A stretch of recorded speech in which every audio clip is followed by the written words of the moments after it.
The filling is creamy. The crust has that right amount of bite and that wonderful bitterness from the toasted pecans that we put in the crust. It's the best cheesecake I have ever had. It just is, hands down.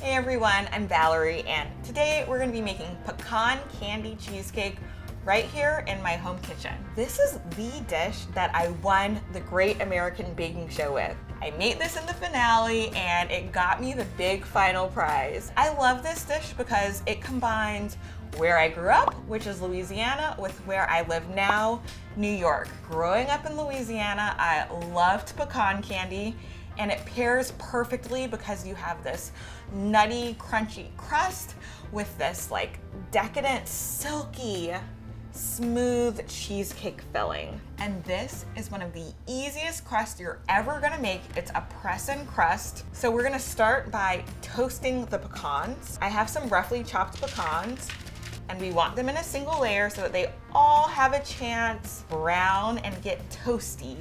And that toasty flavor is gonna make the nuts taste even nuttier. I'm gonna toast these at 350 degrees until they're fragrant and just starting to brown. And nuts do burn, and we know how expensive nuts are, so keep an eye on it. So we're gonna give that 5 to 7 minutes. Our nuts are toasted, we're gonna make the crust. So I've got my flour, baking powder, and salt. Just gonna give that a little stir. And I'm gonna add my brown sugar. You can use light or dark in this recipe. The only difference between dark brown sugar and light brown sugar is the amount of molasses that's been added back in. So just kind of stir this together. So with a lot of crust, you know, you use butter that isn't melted, but I found in this recipe, totally works to use melted butter, and it just makes it so much easier to make. Combine all of my ingredients together.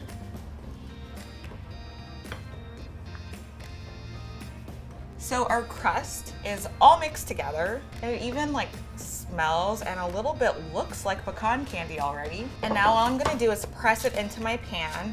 I've got an 8-inch square pan. This recipe also works with a 9-inch square pan. And I have 2 strips of parchment paper that I've pressed in, and this is just gonna make it easy to lift the cheesecake out once it's done baking, which is gonna make cutting this an absolute breeze. And honestly, one of my favorite things about this cheesecake, you don't have to use a springform pan. I mean, springform pans, they always like get messy. It's always a to-do. So now I'm gonna press this into the pan in an even layer without going up the sides. You can use your fingers if you flour them, or you could use the bottom of a measuring cup.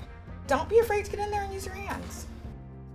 So I'm gonna bake this at 350 for about 15 minutes. I want the crust to kind of start to dry out, but you don't wanna bake it so much that it gets like brick hard, because we don't want that texture for our crust. We want a lovely, soft, not too soft, but we want a crust-like texture.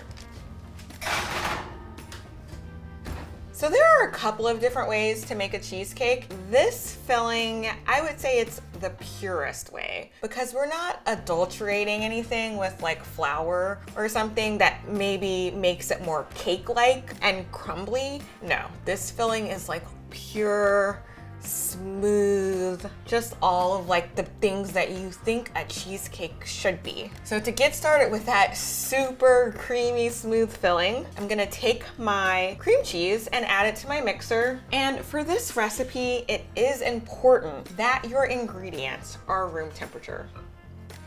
I would say it's more important in this recipe than like pretty much most other recipes that call for room temperature ingredients, because we want that smooth filling.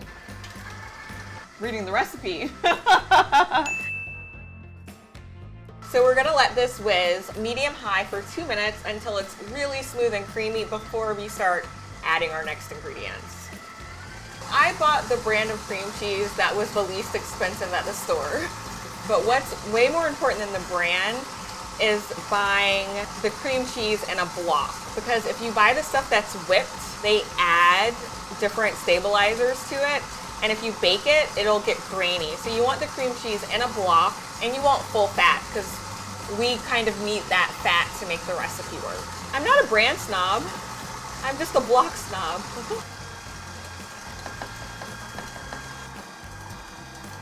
So we're just gonna increase it to medium and let that go for about a minute. So the directions in this recipe are very like, add this 30 seconds, this speed. It's very important to follow this recipe exactly, because even though this filling is super simple, I want you to have a very consistent result.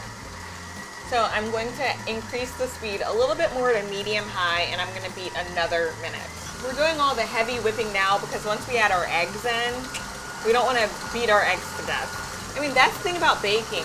Pay attention to all of your senses. Like a lot of people, they're like, I don't know when you hit that sweet spot. Listen, smell. What are the other senses? Touch, that's feel. Listen, smell, look, and of course taste. It looks really beautiful. It's so smooth. I'm gonna add my eggs one at a time, and I'm gonna beat well until each is incorporated. And I have to tell you guys a funny story about cream cheese. It was not funny at the time. When I made this for the finale of the Great American Baking Show, we were filming in London. Cream cheese is a very American thing, and you cannot necessarily buy it in Europe. I did find the tubs of the whipped stuff, but my older sister Lucy and my mom both flew like super last minute to come to the finale.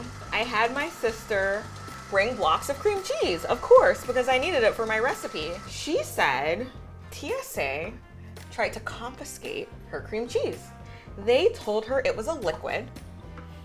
So she actually gets back in line and tries to hide the blocks of cream cheese because she's my sister and she wants me to win and she wants me to have cream cheese. She had the same TSA agent. They caught her and they told her if she tried again, she was gonna have problems, like no fly list kind of problems. She came to London. I didn't get my cream cheese. Sometimes you have to make do with what you have with ingredients. I love you, Lucy, for trying. I'm gonna add my heavy cream, my sour cream. I've got vanilla extract and a lot of it. This recipe calls for both lemon zest and lemon juice. I don't want to push down too far and get that white pith part. And this is not a lemon flavored cheesecake, but the lemon, it just adds a little bit of fun and brightness. You might be thinking like lemon and pecans, what? But trust me, it works. Now for my lemon juice. Gonna beat it for another 2 minutes on medium. Oh, that looks like perfect. How we're gonna bake this. We've got our crust and a sturdy square baking pan.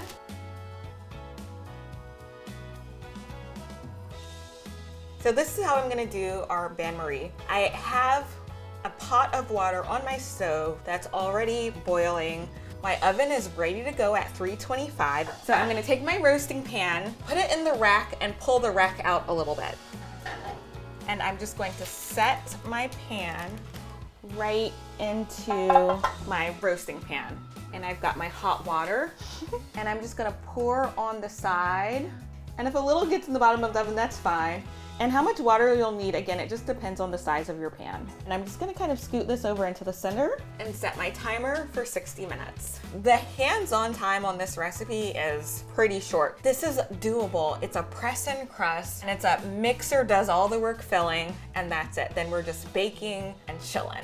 It's been about 50 minutes. I want it to be set around the edges, but still have a little jiggle to it, because once we pull it out, it's going to continue to bake. Because there's hot water in it, I'm gonna carefully remove this. It's kind of set, but has a little movement to it, which is exactly what we want. And if I take my finger and I press it, it doesn't leave an indentation, which means it was ready to come out. So I'm gonna let it stay here in this really hot water for 30 minutes.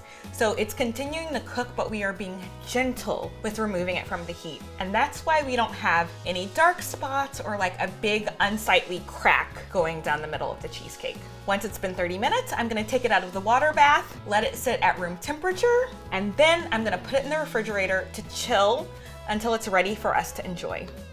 So because we did that handy dandy little parchment paper, I'm just gonna kind of pick up the cheesecake out of the pan. Don't be too rough. And I also grabbed a few more pecans that we're gonna top it with. And these are Louisiana grown pecans. And I know this because my dad gave me these pecans. Last time I was home, he wanted me to bake for him, and I said, only if you bring me pecans. And he came through. I had like at least 5 pounds of pecans. And you will get stopped if you put them in your carry-on. TSA doesn't like baking. That's just all there is to it. I'm just gonna wipe my knife before I cut again because I wanna keep my cuts nice and clean.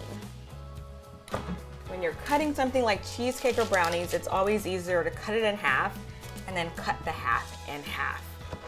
This cheesecake is so good just like this, but if you wanna just like really take it over the top, you could add whipped cream and berries. I have some caramel lying around, so I'm gonna add a little caramel to it just to go with our pecan candy theme.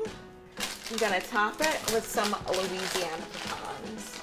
Okay, I cannot help, I have to try this. Oh my God. It's the best cheesecake I have ever had. It just is, hands down. This cheesecake is so good. I love how rich it is. There's just something about the cheesecake with the pecan crust. Together, they are so much better than either pecan candy or cheesecake is on its own. This is seriously so good. Whether you live in Louisiana, you live in New York, or you even live in England, make this recipe. It's gonna like bring all of your worlds together. It's going to transcend. I wanna see you make it. I wanna see how much you love it. And be sure to hit that like button and hit subscribe so that you don't miss any other recipes, because we have a lot more baking to do. And I will see you next time.